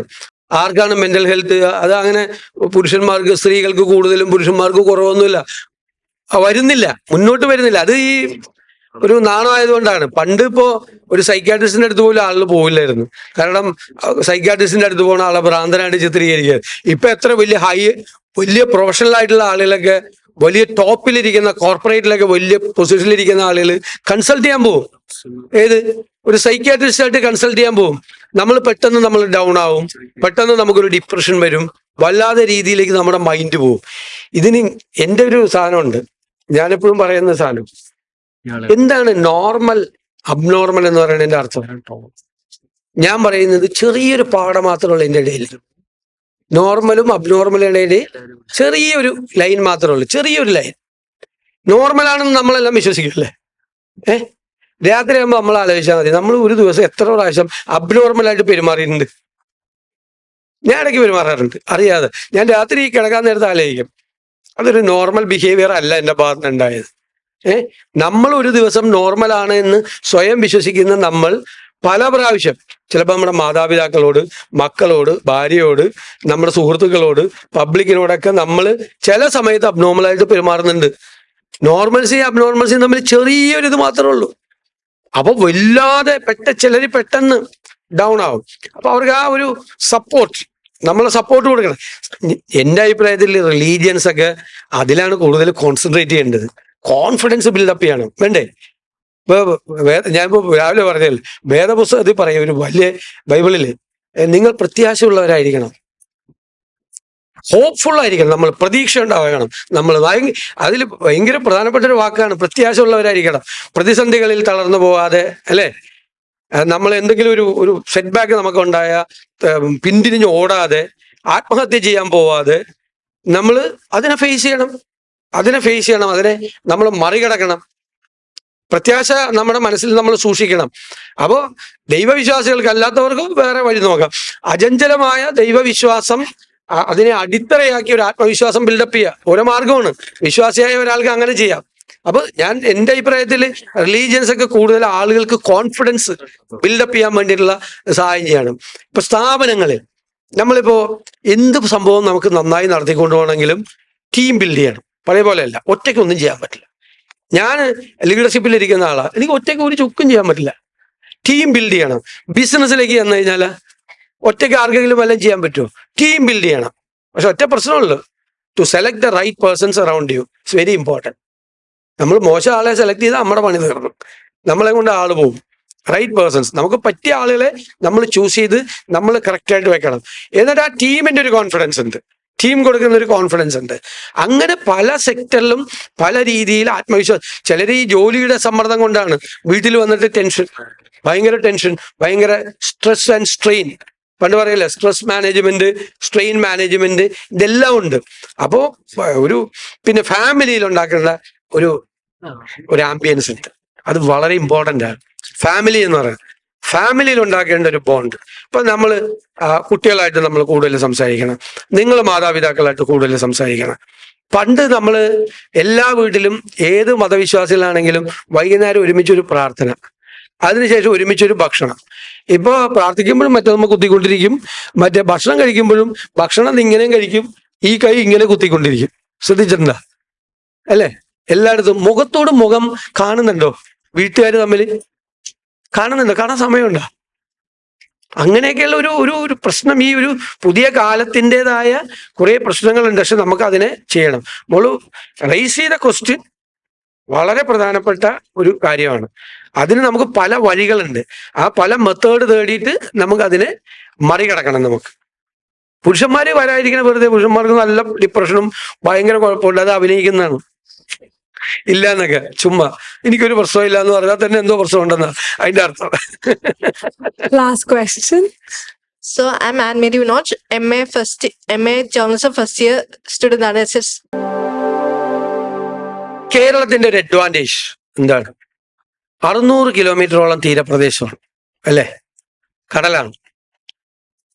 നമുക്ക് 2 ഇന്റർനാഷണൽ സീ പോർട്ട്സ് ഉണ്ട്. ഇപ്പൊ വിഴിഞ്ഞം പോർട്ട്, ഇവിടുത്തെ കൊച്ചിൻ പോർട്ട്, പിന്നെ കണ്ടെയ്നർ ടെർമിനൽ രാജീവ് ഗാന്ധി. അതുകൂടാതെ 17 മിനി പോർട്ടുകളുണ്ട് കേരളത്തിൽ. അറിയോ? 17 മിനി പോർട്ടുകളുണ്ട്. എൻ്റെ ഒരു ഡ്രീം പ്രോജക്റ്റാണ് ഇതിനെല്ലാം ഇന്റഗ്രേറ്റ് ചെയ്ത്. പിന്നെ റിവേഴ്സ് ഉണ്ട് പുറകില്, ബാക്ക് വാട്ടർ, അതെല്ലാം കണക്ട് ചെയ്ത്. ആദ്യം കോസ്റ്റൽ ഷിപ്പിംഗ്. അപ്പം ഞാൻ കുറേ നാളായിട്ട് ഇങ്ങനെ മാരിടൈം എക്സ്പെർട്സ് ആയിട്ട്, ഷിപ്പിംഗ് എക്സ്പെർട്സ് ആയിട്ട് സംസാരിച്ചുകൊണ്ടിരിക്കുകയാണ്. അപ്പോൾ ഒരു ഐഡിയ, ആദ്യം ഈ മെറ്റീരിയൽസ് കംപ്ലീറ്റ് റോഡിൽ കൂടി കൊണ്ടുപോകുന്നത് കടലിൽ കൂടി ആക്കാൻ. എത്രയാണെന്നറിയാം എക്സ്പെൻസ് കുറവ്? റോഡിൽ കൂടി കൊണ്ടുപോകണതിൻ്റെ 1/4 എക്സ്പെൻസ് അതിൽ കൂടി കൊണ്ടുപോകാനാവുള്ളൂ. അപ്പൊ റോഡ് ഫ്രീ ആവും. ഒരു മിനിമം ഒരു 50% road free. Oil, gas, chemicals, ബാക്കിയുള്ള മെറ്റീരിയൽസ്, അസാഡസ് മെറ്റീരിയൽസ് എല്ലാം അതിലെ കൂടെ ആക്കാം. അതിലെ കൂടെ ആക്കി കഴിയുമ്പോഴേക്കും റോഡ് ഫ്രീ ആവും കുറെ. പിന്നെ നമ്മുടെ നേരത്തെ പറഞ്ഞതുപോലെയുള്ള പൊല്യൂഷൻ നമുക്ക് കുറയും. ഒരു സെക്കൻഡ് ഫേസ് ആകുമ്പോൾ നമുക്ക് ക്രൂയിസ് ഷിപ്പിംഗ് തുടങ്ങാം. പാസഞ്ചേഴ്സിനെ കൊണ്ടുവരാം. കാസർഗോഡ് നിന്ന് കയറിയ നാളെ വൈകുന്നേരം ആകുമ്പോഴേക്കും തിരുവനന്തപുരത്ത് എത്തും എന്നുള്ള രീതിയിലേക്ക് നമുക്ക് കൊണ്ടുവരാം. ഗവൺമെന്റ് ഇതിൽ ഒരു പണിയും ചെയ്യില്ല, ഫെസിലിറ്റേറ്റ് ചെയ്യാൻ മാത്രമേ ഉള്ളൂ. ഈ പോർട്ടെല്ലാം റെഡിയാക്കി കൊടുക്കും. ഗവൺമെന്റ് ഇൻവെസ്റ്റ് ചെയ്യണ പൈസ വിത്തിൻ 3 to 5 years തിരിച്ചു കിട്ടുക. അപ്പോ നമുക്കൊരു വലിയ പോർട്ട് സിറ്റിയാക്കി. ഞാൻ സിംഗപ്പൂർ പോയിട്ടുണ്ട്, ദുബായിൽ പോയിട്ടുണ്ട്, സിയാറ്റിൽ പോയിട്ടുണ്ട്. അതൊക്കെ പോർട്ട് സിറ്റികളാണ്. ഞാൻ ഈ പോർട്ട് സിറ്റികളൊക്കെ കാണുമ്പോൾ അതിനേക്കാൾ ദൈവം വരദാനമായി തന്നിരിക്കുന്ന സ്ഥലമാണ് കേരളം. അതിനേക്കാൾ ഭംഗിയാക്കി ഒരു പോർട്ട് സിറ്റിയാക്കി കേരളത്തെ മാറി. ഈ പോർട്ടെല്ലാം ഡെവലപ്പ് ചെയ്യും. ഈ കോസ്റ്റൽ ഏരിയയിൽ താമസിക്കുന്ന പാവപ്പെട്ട ആളുകൾക്ക് ഒരു 1/3 റിസർവേഷൻ കൊടുക്കണം. അവിടെ ഉണ്ടാകുന്ന ജോലിക്കൊക്കെ അവരവിടെ ജോലി ചെയ്ത് അവരുടെ സ്വന്തമായിട്ട് വരട്ടെ. അങ്ങനെ ചെയ്യാം. നമുക്ക് പിന്നീട് ഒരു 3rd ഫേസിൽ നമുക്ക് ഇൻലാൻഡ് നാവിഗേഷനുമായിട്ട് അതിനെ നമുക്ക് കണക്ട് ചെയ്യാം. അപ്പം നമ്മുടെ ടൂറിസത്തിന് ഗ്രോത്ത് ഉണ്ടാവും, വലിയ വ്യത്യാസം ഉണ്ടാവും. ഇക്കോണമി ഷൂട്ടപ്പ് ചെയ്യണം. പൈസ ഇല്ലാതെ ഒരു വർത്തമാനം പറഞ്ഞിട്ട് കാര്യമില്ല. Prime duty of the state is to collect tax from various sectors. നമ്മൾ എക്കോണമി ഷൂട്ട് ചെയ്ത് നമ്മൾ മുകളിലേക്ക് കൊണ്ടുപോകണം. ഇപ്പോൾ 4 ഇന്റർനാഷണൽ എയർപോർട്ട് ഉണ്ട്. അത് കേരളത്തിന്റെ അഡ്വാൻറ്റേജാണ്. നമുക്ക് ആ അഡ്വാൻറ്റേജ് നമ്മൾ ഉപകരിക്കണ്ടോ? എൻ്റെ കയ്യിൽ 27 ഏവിയേഷൻ പ്രോജക്റ്റ് ഉണ്ട്. അല്ലെങ്കിൽ 2-3 ഞാൻ പറയാം. ഒന്ന്, ലോകത്തെ എയർലൈൻസുകാർക്ക് ഒന്നും പൈലറ്റ് കിട്ടാനില്ല. പൈലറ്റ് ക്ഷാമം. അതുകൊണ്ട് ആ കഴിഞ്ഞ ദിവസം ഇൻഡിഗോയുടെ ഒക്കെ പ്രശ്നം ഉണ്ടായത്. നമുക്കൊരു പൈലറ്റ് ട്രെയിനിങ് ഇൻസ്റ്റിറ്റ്യൂട്ട് തുടങ്ങാം. നമുക്ക് ഏവിയേഷൻ സ്റ്റാഫിന്റെ, ക്രൂവിന്റെ ഒരു ട്രെയിനിങ് ഇൻസ്റ്റിറ്റ്യൂട്ട് നമുക്ക് തുടങ്ങാം. നമുക്ക് എയർക്രാഫ്റ്റ് മെയിൻ്റനൻസ് തുടങ്ങാം. വിമാനം പറത്തൽ മാത്രമല്ല, എയർപോർട്ടിനെ ബേസ് ചെയ്തുകൊണ്ടുള്ള ഏവിയേഷൻ ഇൻഡസ്ട്രി നമുക്ക് ഡെവലപ്പ് ചെയ്തെടുക്കാം. കോസ്റ്റൽ ഇതിലൊക്കെ ഒരുപാട് തൊഴിൽ സാധ്യതകൾ ധാരാളമായി ഉണ്ടാവും. നമുക്ക് തന്നെ സ്റ്റേറ്റിന് ഒരു സപ്ലൈ ചെയിൻ മാനേജ്മെന്റ് ഉണ്ടാക്കാം.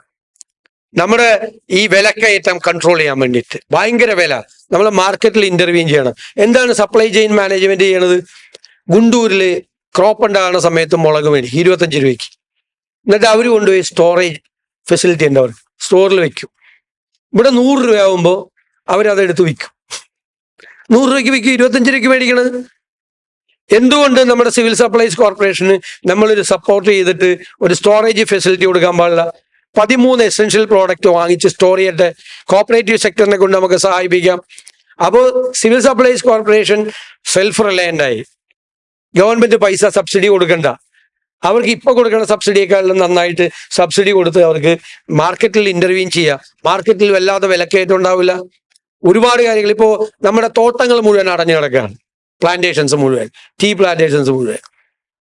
ഞാൻ ഒരു ദിവസം എനിക്കൊരു ഫ്രണ്ട് വന്നപ്പോൾ, സൗത്ത് ഈസ്റ്റ് ഏഷ്യയിൽ, വിയറ്റ്നാമിൽ നിന്നാണ് തോന്നുന്നു, കൊണ്ടുവന്നപ്പോൾ എനിക്കൊരു നല്ല പാക്കറ്റ്, ബ്യൂട്ടിഫുൾ പാക്കറ്റ് ഉണ്ട്. അപ്പൊ ഞാനത് കട്ട് ചെയ്ത് നോക്കി കഴിഞ്ഞപ്പോൾ ചക്കച്ചുളയാണ്. ആ ഒന്ന് ഒന്ന് വാല്യൂ ആഡ് ചെയ്തിട്ടുണ്ട്. ചക്കച്ചുള എൻ്റെ വീട്ടിൽ വരെ ചക്ക വീണ് പോവാണ്, നോക്കാറില്ല. നമുക്ക് വാല്യൂ ആഡഡ് പ്രോഡക്റ്റ് ഉണ്ടാക്കാം. സൗത്ത് ഈസ്റ്റ് ഏഷ്യയുടെ അതേ ട്രോപ്പിക്കൽ ക്ലൈമറ്റ് ആണ് കേരളത്തിൽ. നമുക്ക് ഇവിടെ പ്ലാന്റേഷൻസിൽ അവക്കാഡോയും റംബുട്ടാനും ഉൾപ്പെടെ വിയറ്റ്നാമിലും തൈവാനിലും കൊറിയയിലും ഒക്കെ ഉണ്ടാകുന്ന ഈ ഫ്രൂട്ട്സ് നമുക്കിവിടെ ചെയ്യാൻ അനുവാദം കൊടുക്കണം. പ്ലാന്റേഷൻസിൽ നിയമനിർമ്മാണം വേണ്ടി വരും, നിയമം ഭേദഗതി വേണ്ടി വരും. കൊടുത്തു കഴിഞ്ഞാൽ അതിന്റെ വാല്യൂ ആഡഡ് പ്രോഡക്റ്റ് ഉണ്ടാക്കാം. ഫുഡ് പ്രോസസ്സിങ്ങിന് അസാമാന്യമായ സാധ്യതകളുള്ള ഒരു സ്റ്റേറ്റ് ആണ് കേരളം. വേറെ പൊല്യൂഷൻ ഒന്നും ഉണ്ടാവില്ല. അതിൻ്റെ അകത്ത് നമുക്ക് സ്ഥലവും കുറവ് മതി. നമുക്ക് ആ പ്ലാന്റേഷൻസിനെയൊക്കെ നമുക്ക് ലൈവ് ആക്കാം. പിന്നെ കുറെ ഇൻഫ്രാസ്ട്രക്ചർ ഡെവലപ്മെന്റും ഈ എയർപോർട്ടുകളും സീ പോർട്ടുകളുമായിട്ടുള്ള കണക്ഷൻസും എല്ലാം വരുമ്പോഴേക്കും നമ്മുടെ GDP-യിലേക്ക് നമുക്ക് നന്നായി ചെയ്യാൻ പറ്റും. അതനുസരിച്ചുള്ള തൊഴിലവസരങ്ങളും സാധ്യതകളും നമുക്ക് വർദ്ധിപ്പിക്കും. അപ്പൊ ഏതെല്ലാം സെക്ടറിലാണ് നമ്മൾ ഇടപെട്ട് ചെയ്യേണ്ടതെന്ന് നമ്മൾ ഇതിൻ്റെ അകത്തുള്ള വലിയ കാര്യം എനിക്ക് ഞാനിത് അന്വേഷിച്ച് പോയപ്പോൾ എനിക്ക് ഷോക്കിംഗ് ആയിട്ടുള്ള സംഭവം എന്താ അറിയാം, ഈ എല്ലാ സെക്ടറിലും ലോകത്ത് അത്ഭുതങ്ങൾ ഉണ്ടാക്കുന്ന ആളുകൾ ഈ മലയാളികളാണ്. എല്ലായിടത്തും എക്സ്പേർട്സ് ഉണ്ട്. ഹെൽത്ത് എക്സ്പേർട്സിനെ അന്വേഷിച്ചപ്പോൾ ചിലരൊക്കെ ചില രാജ്യങ്ങളിലൊക്കെ ചെയ്തിരിക്കുന്ന അതിമനോഹരമായ പ്രോജക്റ്റുകൾ അവരൊക്കെ വന്ന് ഞങ്ങളുടെ ഹെൽത്ത് കോൺക്ലേവിൽ വന്ന് സംസാരിച്ചു. ഞാൻ ഹയർ എഡ്യൂക്കേഷൻ കോൺക്ലേവ് നടത്തി. വിദേശ രാജ്യങ്ങളിലേക്കുള്ള വലിയ അക്കാഡമീഷ്യൻസ്, അമേരിക്കയിലൊക്കെ പ്രധാന യൂണിവേഴ്സിറ്റികളിലേക്ക് HOD-മാരൊക്കെ വന്ന് നമ്മുടെ ഇതിൽ വന്ന് സംസാരിച്ചപ്പോൾ നമ്മൾ ഷോക്കായി. ലോകം മാറിക്കൊണ്ടിരിക്കുമ്പോൾ ഉണ്ടാകുന്ന ചേഞ്ചസ് എന്ന് പറയുന്നത് വളരെ ഇതാണ്. അപ്പൊ ഈ നോളജിനെ, ഈ നോളജ് ഇക്കോണമി എന്നാണ് ഇപ്പൊ പറയുന്നത്, അതിനെ നമുക്ക് കണക്ട് ചെയ്യണം. നമുക്ക് ആളുകൾക്ക് കോൺഫിഡൻസ് കൊടുക്കണം. പിന്നെ ഒറ്റ പ്രശ്നമുള്ളൂ, ഇതൊക്കെ നമ്മൾ തീരുമാനിച്ചു വെക്കും, ഇതൊന്നും നടപ്പാവില്ല. നടപ്പാക്കാനുള്ള സിസ്റ്റം വേണം. ഇപ്പോ അദ്ദേഹം വർക്ക് ചെയ്യണ IT കമ്പനി ഒരു പ്രോജക്റ്റ് കൊടുത്തിട്ട് 6 മാസത്തിനകം തീർക്കാൻ പറയാം. രാത്രിയും പകലിരുന്ന് വർക്ക് ചെയ്ത് മിക്കവാറും 5-ാമത്തെ മാസം തീർക്കും, ഇല്ലേ? നമ്മൾ നേരെ ഒരു തഹസിൽദാരോട് പറയണം, ഇവിടെ ഒരു കെട്ടിടം പണിയണം, ഒരു 2 ഏക്കർ സ്ഥലം എടുത്ത് തരാൻ പറഞ്ഞു. 6 മാസത്തിനകം. 6 കൊല്ലം കഴിഞ്ഞാൽ എടുത്തു തരില്ല. മറ്റത് പണി പോവും പിറ്റേ ദിവസം ചെയ്തില്ലെങ്കിൽ. ഇതാ ആ പ്രൊമോഷൻ കിട്ടും, കുറച്ചാൾ കഴിയുമ്പോൾ പോവില്ല. അക്കൗണ്ടബിലിറ്റി ഇല്ല. പ്രോജക്റ്റ് പ്രൈവറ്റ് സെക്ടറിൽ മോളല്ലേ നേരത്തെ പബ്ലിക് സെക്ടറിനെ കുറിച്ച് ചോദിച്ചപ്പോൾ ഞാൻ വിട്ടുപോയതാണ് ആൻസർ ചെയ്യാൻ. പബ്ലിക് സെക്ടറും പ്രൈവറ്റ് സെക്ടറും തമ്മിലുള്ള വ്യത്യാസം, പബ്ലിക് സെക്ടറിൽ അക്കൗണ്ടബിലിറ്റി ഇല്ല, ഗവൺമെന്റിലും ഇല്ല, ബ്യൂറോക്രസിക്ക്. ഇവിടെ അക്കൗണ്ടബിലിറ്റി ഉണ്ട്. ഇല്ലെങ്കിൽ പണി പോകുന്നുള്ള ഭയം ഉള്ളിലുണ്ട്.